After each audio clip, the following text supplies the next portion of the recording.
Welcome inside. Joining us in the War Room, political consultant Emily Ryan is with us. Thank you for being here today. Thanks for having me. And attorney and former GoDaddy chief counsel, one Christine Jones, I guess I should say, congressional candidate, gubernatorial candidate. All the things. All the things, yes. Nice to see you guys, and thanks for the air conditioning. You're quite welcome, yes. So helpful. We got to crank down today. It's warm. We wanted to start with something that literally just came down moments ago and start the conversation about that.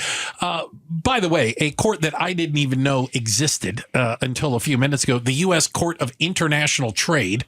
And it's a U.S. court. It's a federal court. It's a federal court.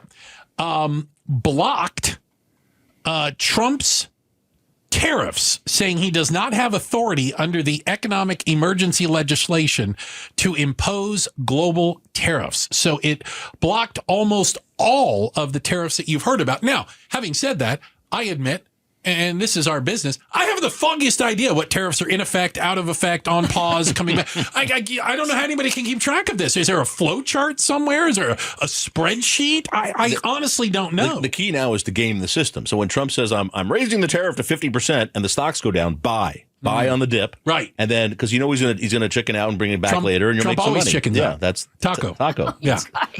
Sorry. So first off, let's talk about that. Basically, what, if I understand correctly, and this just happened, Trump was attempting to use the International Emergency Economic Powers Act of 1977. I think we're all familiar with the IEEPA, that allows a president to impose unlimited tariffs. The three-judge panel, one Reagan judge, one Obama judge, one Trump judge says, yeah, you can't do that. You can't do that. And basically said, that's the job of Congress. Right. Well, putting my lawyer hat on and all of the disclaimers, which include the following. I haven't read the opinion, and I don't even know who the parties are. And you didn't specialize in tariff law. Probably. Tariff law. And I'm not the U.S. trade representative who has to be pulling out their hair at the moment because, to your point, nobody knows what the hell is going on. Pardon me for saying hell. The Arizona legislature tried to use a pre-territorial law. So I'm going to go with they win on the oldest law contest. Fair. But here, if you're going to say tariffs don't work, there is a court of competent jurisdiction that has said we're going to pull these back. I think your point is really valid, which is some higher court is going to have to sort this out, whether it's a flow chart or whether it's like a Gantt chart or it's a Scrum board or whatever the thing is. Somebody has to tell us what is going on. Yeah. But I think Barry's got the right beat on this thing. Just trade on the dip. Yeah, absolutely. And if you're a regular person, like we all are in this room, and you are trying, maybe not everyone. Christine's exceptional. My apologies. But the two lawyers are going to take exception to that. Okay. So, Bruce, you and I, yes. Please, Emily. I think the big winner in this is Attorney General Mays, who spearheaded that lawsuit. She'll be the first to tell you. She's one of the plaintiffs. She's one of the plaintiffs. As the state of Arizona. Is she actually the lead plaintiff? She said she spearheaded it. Okay, so she may be. I don't know. So there were two groups of plaintiffs. One was the states. The other was a group of businesses that all sued because tariffs were impacting them negatively. Huge win for her. You know, anyone that knows Chris Mays knows she's not afraid of a fight. She's not afraid of Donald Trump. She's not afraid. This is something that she is going to be able to campaign on for whatever it is she does next. And I think if you're a regular person, going back to the two of us that are regular people. Yes, I appreciate that. The question you want to ask is, so are prices going to come down on goods now? Yeah. I mean, that's, for who has money to trade stocks? They elected Trump because they were hurting, because they wanted costs to come down. So now, is this over? Can we get back to the lower egg prices? Well, as I think Christine said earlier, there's going to be an appeal, right? The administration is going to appeal it. I don't know if this gets stayed. As of right now, this moment, it says the tariff orders will be vacated and their operation permanently enjoined. Lawyers, you tell me what that means. I'll give the same disqualifiers as Christine did, but I don't know. I'm assuming that there can be a stay of this order while the appellate court looks at it. I don't know. Maybe that doesn't happen in international trade court. I don't know. But so if they ordered a permanent injunction, it's not a TRO. The challenge tariff orders, I'm reading a quote, will be vacated and their operation permanently enjoined. Yeah, so you have to stay it then. You don't have a choice, right? So they'd have to get a court to stay it if they're going to do that. They haven't done that yet. So we'll see what happens. So I don't know that there'll be an actual financial change for the American people on the tariff. But isn't side. it just more of the yo-yoing? It's more the yo-yoing, but I think Trump is going to start to lose interest in this topic. I absolutely think he'll appeal it because he doesn't like to lose.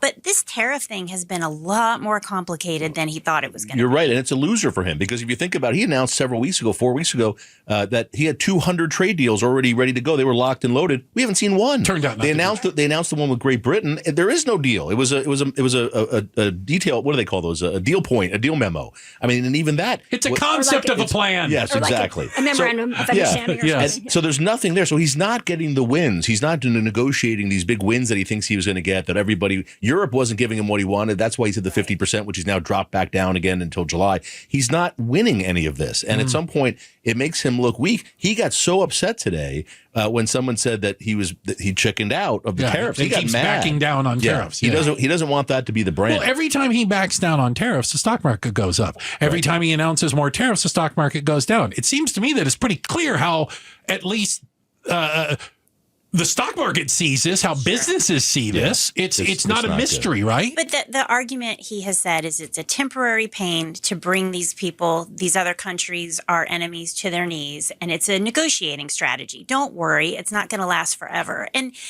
I just think he's going to lose interest. I think he's going to appeal it, but pivot to something else publicly. And a year from now, he will own it as if he brought everyone to their knees. Yeah. And it was a great success. He'll say he would.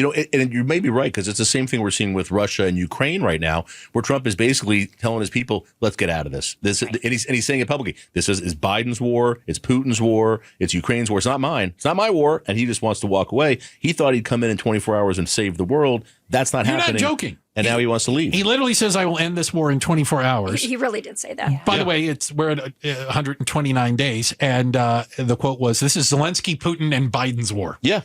So that changed. So he's seeing now he's not going to end the war, and there's no upside for him. He's going to walk away. So you may be right. Maybe that's what happens with the tariffs when he doesn't get what he wants. But is there a bigger issue? And this is me, I guess, someone who still thinks the Constitution matters.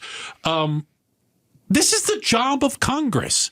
And I can understand why Republicans in Congress don't want to vote on tariffs, because they don't want to stand in front of constituents and say, I voted to raise prices. Right. They want to say he did it. Right. Wasn't us. But they're abdicating their actual role. The executive order is their best friend, because they But how many times have we got in this room and said, the reason that we have to govern by fiat, by executive order, is because Congress will not do Congress's job. They literally won't. How many times have we had this conversation? But what's the solution? It is atrocious. But I think Emily's point is well taken, which is, in hindsight, in a year from now, he will have won on the war in Ukraine. He will have won on tariffs. He will have brought lots of jobs back and manufacturing and building all of the factories things. and coal plants hand over fist. It'll be the most beautiful, the most bestest. It'll be the best of everything. You're welcome, America.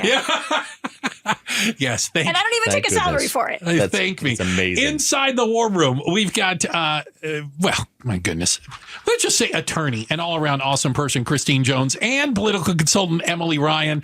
Of course, Barry Markson in for Gatos. Let's talk about this. Let's bring it back local again. The ESA program, this school voucher program. A lot of stories are coming out. First off, that it looks like it's going to cost us a heck of a lot more than it was promised. Is this program a disaster, and can it be saved? We'll talk about it. It's up next inside the War Room on KTAR. And joined in the studio by the good and the great of the Valley, Emily Ryan, political consultant, attorney, and former chief counsel over at GoDaddy. That's Christine Jones right there. Of course, Barry Markson, KTAR legal analyst, Twitter provocateur, and in for Gatos. How's that? All right. And by the way, we are on YouTube as we speak. There is a camera pointed at everybody in this room. Exactly. I would have done my hair had I known. Listen, I'm of two minds when it comes to the ESA program.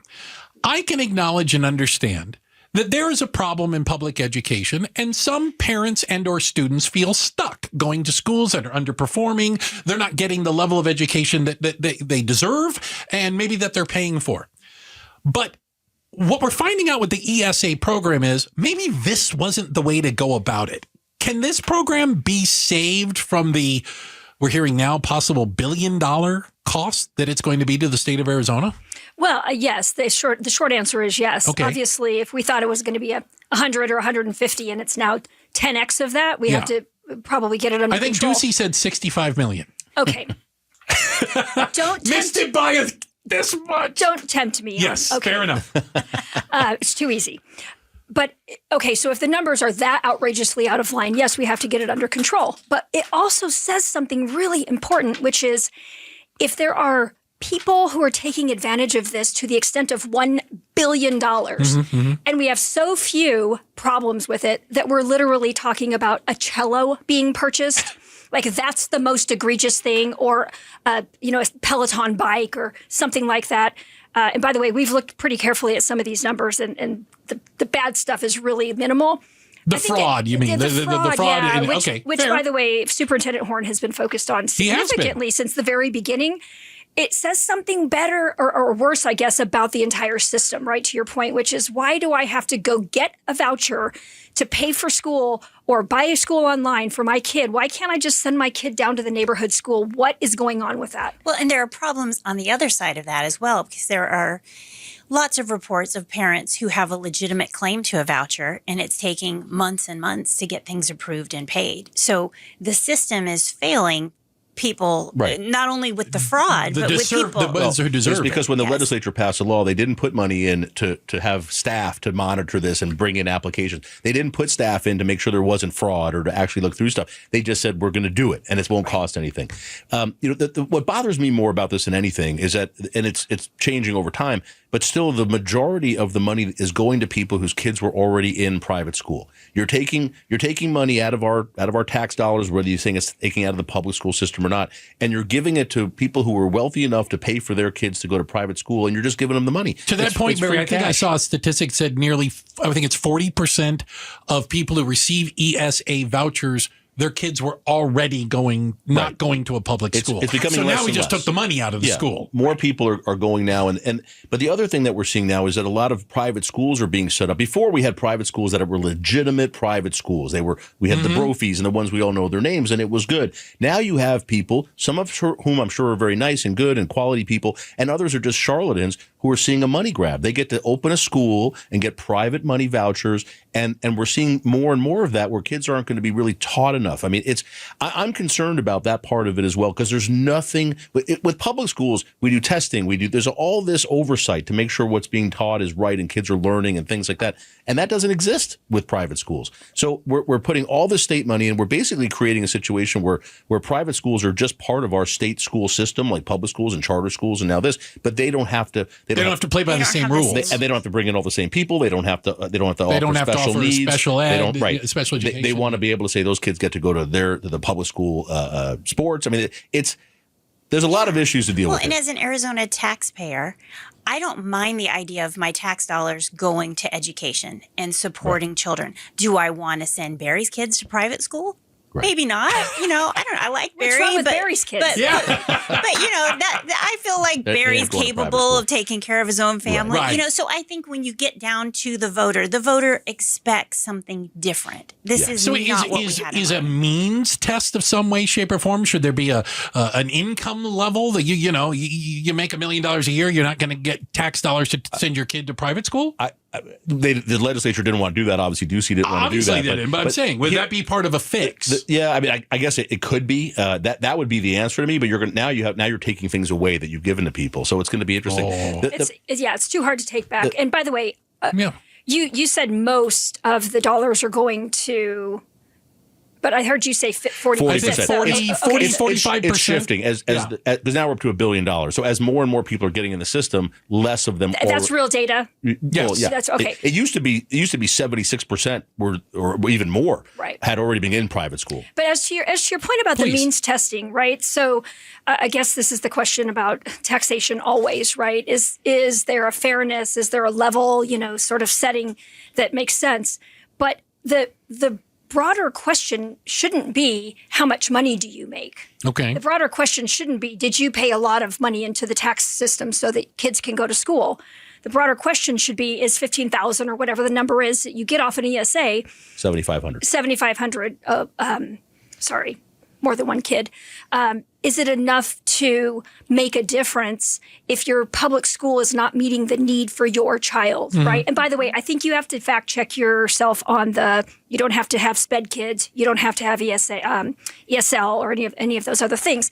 But this is super important if we're going to say some people get it and some people don't. The criteria, by the way, nobody will ever agree on what the criteria is, so it'll never happen. Fair. But even if we tried, the criteria better be something that you can support, because if you say you have too much money, you can't have your kid get an ESA, that is going to die all day long. Christine, is the end goal of this to get rid of public education entirely, to get the state, literally, I say the state as in government, but the state of Arizona out of the education business? So there are certainly some people who believe that the federal government in particular should not have anything to do with education at all, ever, period, end of story. Get rid of the Department of Education. They don't serve a purpose. Parents are the first and best teachers of their students. They should get to pick. They know about curriculum. They know what's the best for their children. There definitely is a school of thought in some of my end of the political spectrum. But nobody really wants to kill education, right? Because education is the great equalizer. It gives people opportunity. Yeah. What they want to do is make sure that you don't get to indoctrinate their kid if they don't like where you stand. And that is a very dangerous, slippery slope. Well, I think there's 2 points there. One is parents who are paying attention and who are into education, but they're always going to look for the new shiny object. So when my kids used to they went to public schools, Scottsdale public schools, and charter schools started, and all of a sudden people were leaving good, really good, high testing public schools to go to the charter school, which frankly were not performing as well, but it looked like the new shiny thing. And I also think the other part of this is a lot of people they don't want their kids with the masses. Those people. Yeah. It's like that's really it's dangerous. like when you fly, Bruce, you don't want to sit in the back with the rest of us. You want to sit up front. Absolutely. And I think there's a part of that. And whether I'm not saying it's racist, I'm not saying that, but they want their kids to be with the best, or they want their kids to be special. Like and my high school was a real melting pot. And it's not to say that that's wrong. It's not to say that parents are wrong. Of course they want what's best for their kids, but it's not necessarily even what's best. They just think it's what's more special. He's Barry Markson. We've got Emily Ryan. We've got Christine Jones inside the war room. Coming up next, is this the most corrupt presidency in the history of the United States? And we're only 130 days into it. We'll ask the war room next. It's Outspoken on KTAR. That's right. And we are joined by our esteemed guests, political consultant Emily Ryan, attorney and former chief counsel over at GoDaddy, Christine Jones, and, of course, KTAR legal analyst Barry Markson. Emily and I trying to uphold the honor of those that don't have a law degree in today's war room. Yes, proudly. And we're going to get into some of the law here, maybe. Here we go. Well, no, every president is accused of being corrupt. It's part of the gig. As soon as you get the job, they start accusing you of corruption. I don't feel like Trump's even hiding it. Like, I mean, he's not running for re-election, and I just don't think he cares. Things have changed. He's not? Well, yeah. Do you remember the first term when Trump, right before he took office, and he appeared with his attorney and the stacks and stacks of stuff, and he was declaring all this stuff, and he was taking a step back from his business and trying to show that he was doing that, but he really didn't. He never did any of that. But now it's like none of that happened this term. None of it. No. It's incredible. We've got Bitcoin scams Meme going coins, on. Where we're selling access to the White House. You can come to dinner for $1 million. Hey, you want an unconditional pardon? Yes. How much is that? How much you got? It's really bad. I mean, but again, it's not like they're hiding it. It's not like, no, we didn't. Well, but Bruce, what really gets me now is in the first term, we were all arguing about, foreign countries were buying rooms at the Trump hotel. They were buying floors at the Trump hotel. In D.C., and not showing up. Right, or having their holiday party there or something. We were at hundreds of thousands of dollars. Now it's just literally millions of dollars. Foreign people are buying, and countries are buying hundreds of millions of dollars of this meme coin stuff so that they could go to dinner with Trump this last week, right, at one of his country clubs and have access to the president. He's enjoying the spoils of victory, and it's but that's ridiculous. Really, his round of being king. I mean, when you look at the gift of the luxury jet, he took a jet. That's like king of a nation. But he says it's going to go to the Trump library when he leaves. No. By the way, can I tell you what's going to happen? That's generous of him. It's going to be a flying library. Yeah. First off, that contains no books or paper. The current Air Force One is a really old jet, which is true, and we're waiting for the new one. They're building two of them. The only plane older than that is Trump's personal His jet. one, Yeah, he needs a new plane. His rickety plane, right. I mean, I think if you're going to say that Trump is the most corrupt president or the most administration corruption in history, one only needs to look back about 6 months to the Biden administration to understand that this is not a true statement. The guy was incompetent. Like, he literally was mentally gone, and people were signing things on his behalf. I think Bruce has the right point here, which is they're all engaged in something that anybody could consider corruption. Right? But I think it went from thousands to millions to billions. The problem is a national security problem, though. Yeah. And so I don't care who's doing it. I don't care what party you're a member of.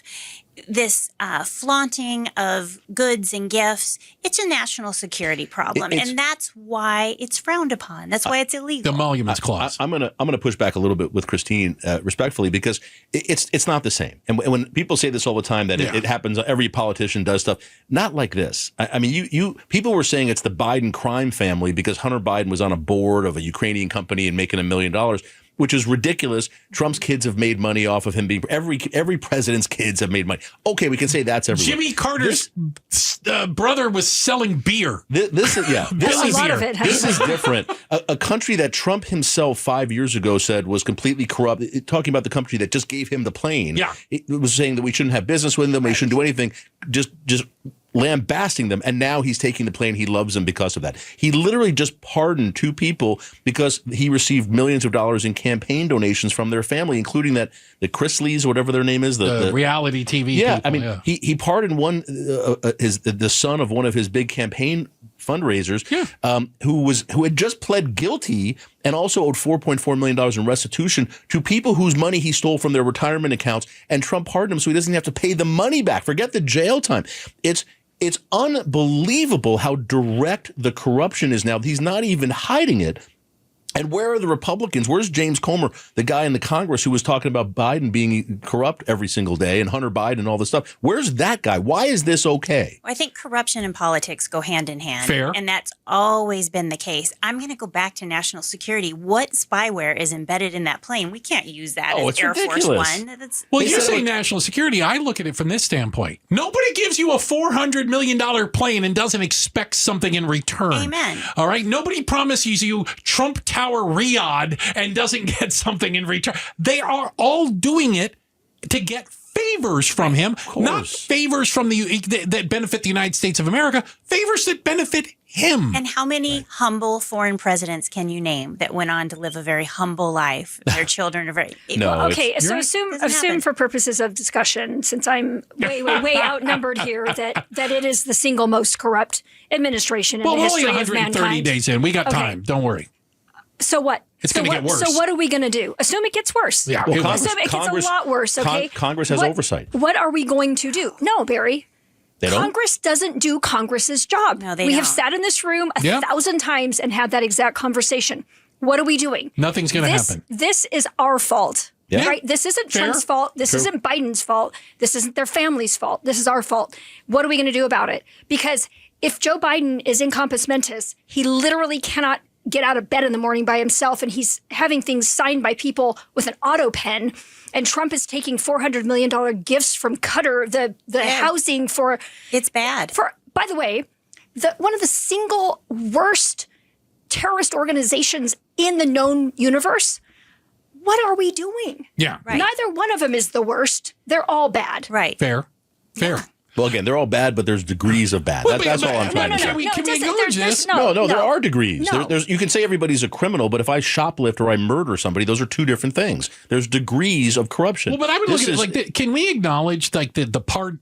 I think we need to reapproach the pardon power of the president. Yes. Because I can't imagine that it was ever intended to basically just be a how much money are you going to give me? Who cares what crime they committed? Who cares how guilty they are? This isn't, they were wrongfully committed. It's affirmatively not that. Right. These people pled guilty. I did it. A one-man judicial system, Right. and I decide. I go back to king. He's behaving as a king, and I am anti-pardon, anti-executive order. Here. I am as like well. the balance. I like the way the system is. I'd rather have nothing happen than executive orders. Yeah, right. I'd rather have absolutely nothing. Honestly, I'll take gridlock over King. Well, but the problem, as Christine said earlier, is Congress doesn't do anything. So Congress isn't stepping up. I think they've passed 5 bills so far this year. I mean, there's nothing happening. Well, They're and by just the waiting way, for Trump. to my fellow Republicans, get your together, because I bleeped myself. I'm pretty proud of That it. was impressive. That was good. Because we just sat here for the last 4 years and complained about the Democrats. And then what did we do? The exact same thing. Yeah. I mean, come on, guys. Do something useful. Like, fix the border, fix education, fix healthcare. Pass do laws. something. As you are, something useful. you are They're elected to Well, do. at They're least- laying low. At least Biden did something. That we got the infrastructure bill, which Trump had tried to get for 4 years when he was president, didn't get it. That happened. I'm just going to go the CHIPS shout out Act. to Kirsten Sinema, since we're sitting in Arizona at the moment. There you go. For the but infrastructure the bill. CHIPS Act, which is helping build a big giant plant here in Arizona, that happened. But that as well, yeah. Christine, to your bipartisan point, things the did reason happen. reason Senator Sinema left is because nothing gets done. That's why Yeah. she couldn't run again. Yeah, that because she too. was trying to do her job. Do you, Yeah. Christine, I'm sorry, quick change of subject, but do you think there's anything? I mean, they're going to pass this big, beautiful bill, which is going to put. I've seen I 4 think the Senate's going to get rid of most of it. You think so? Yeah. I don't think so. I do. Ron Johnson he talks a big game and then he always backs We'll down. see. I mean, I think Rand Paul will hold his line, but it's a biggest increase in the deficit ever. And nobody seems to care. And I'm just all these Republicans. Andy Biggs, by the way, who his whole career has been, I'm the deficit hawk. I'm not going to. There is no such thing as deficit I hawks. won't raise the debt. I won't raise the debt ceiling, even though it doesn't accomplish anything. And now he's just approving stuff. Everything's just getting approved. We ran Jeff Flake out of town, speaking Yes. of people Yeah. who couldn't Yeah. run again. And Right. he was the one that used to do the pork book. Remember? I loved He it. would do all the all bullet points. the crap spending All in the these crap bills. spending. Yeah. I mean, look, none of these guys have impunity, right? All of them are guilty of doing exactly the same thing. Yeah. They Right. just spend and spend Hypocrisy. and spend, and it's I disgusting. 100% agree. We are inside the war room again. That right there, that's Christine Jones. We've got Emily Ryan. We've got, oh my God, Barry Markson in here. Coming up next, hear ye, hear ye. Well done. Thank you. We may have a race for Superintendent of Public Instruction. We'll talk about some of the races in Arizona, including the governor's race that is heating up way early. We'll talk about it next. Outspoken on KTAR. All right, here we are. Oh, my. Inside the war room, the final little segment of it, Barry. Yes. You ready for this? I'm ready. Joining us in studio, political consultant Emily Ryan and attorney and former chief counsel over at GoDaddy. That's Christine Jones over there. All right. Can I give you a little quick breaking news? Elon Musk is leaving the Trump administration. He's out. Shocking development. I had June 3rd. You had the over-under? Yeah. Okay, good Is for that you. real? You knew what's yeah, that? it That's just, real? it He's just hit leaving. right now. Just came down. It just came out. Breaking news. Leaving it after he- criticizing the big beautiful bill. He's persona non grata. I'm genuinely shocked. Yeah, Really? you can't leave. You can't there. say anything bad about Trump and still be there. You didn't know Yeah, that? That's Well, it. I guess so. Yeah. Yeah. So he said he's something out. bad about the bill, so he's out. Gone. So much Well, for that bromance was quick. Yes, you knew it was going to end though, and it wasn't that going was to be like pretty. pulling a grenade on a pin. Now, Yeah. I'm pulling the pin. You knew that was going to go off at some point. 100%. All right. Listen, we've got politics happening right here in our own backyard. Just earlier today, Kimberly Yee, Arizona State Treasurer, Yes, announced Republican. she's going to run for Superintendent of Public Instruction in, I'm checking the calendar, 2026. Yes. Next cycle. Next cycle against Republican Tom Horn. There you go. What is going on? Not a shock if you know her background. I mean, please tell them. She started her career in education as a policy analyst. She served in the state Senate. She was chair of the education committee. It is a true area of interest for her. So you think this is like the job she always wanted? Type I think thing. this is. I think this the job is. she always wanted was governor. Oh, Yeah, 100%. I Okay. don't This is know another her step. heart, but I do believe she has a genuine interest and Okay. background in education, and I think she's a great fit for this role. I'm sure Tom Horn She doesn't seems make she that. seems very competent, and I will say the other thing is I think she's term limited out. She's had 2 terms as treasurer, so I think she has. Yes. Yeah, So that she has to run for something she's else. looking for a gig. And there's, a couple of other people already running for the governor yeah. in the Republican We'll get into primary. that in a second. But here, this is really interesting because, to Emily's point, she is qualified on the education front. Tom is a repeat. Superintendent Horn is a repeat superintendent, having held the post before. But if you remember, The last time he got primary challenged, he lost to Mark Brnovich for the Attorney General's role. Yeah. And so it's not unprecedented that Tom could have a primary candidate and lose that race. What is at the root of this, I'll call it rift in the Republican Party that Kimberly Yee, again, somebody who's sitting in office right now, granted she needs a job, is going after another Republican. Is this all about the voucher program? It is, but it's more broad than that, right? So this is a conservative versus not conservative conversation, right? So Tom, who is profoundly conservative, has been branded as more moderate in the more recent months. He's done things that I was slightly surprised at. Tom's a very smart guy, right? And Barry and I have had this conversation off air. Practicing attorney, was a brilliant strategist. I haven't spent time with him lately, so I can't say if that's still true. But nevertheless, he has been branded as somebody who's less conservative. And the MAGA crew want their brand exclusively in those statewide roles. I don't think Kimberly Yee is MAGA. I don't think she is either. She's too smart to just take. I mean, Kimberly Yee is a to the letter of the law person when it comes to running the Treasury Department. She is someone that is going to do what she's supposed to do. She's going to tackle fraud when she sees it. I think that if she can make the program better or influence that, she will. But she's not a right-wing ideologue. But just quickly, since we're out of time, I know. As between Tom and Kimberly, Kimberly's going to get the conservative nod. Fair enough. I'll just say that very shortly.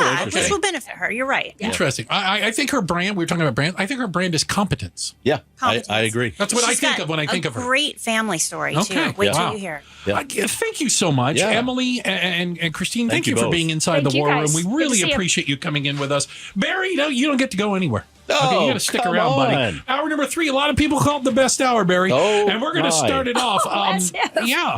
They're sitting right here, Bruce. The script. Let me get to the car first. Thanks for watching Outspoken with Bruce and Gatos. Tap to watch more from KTAR News and click the button in the middle to subscribe.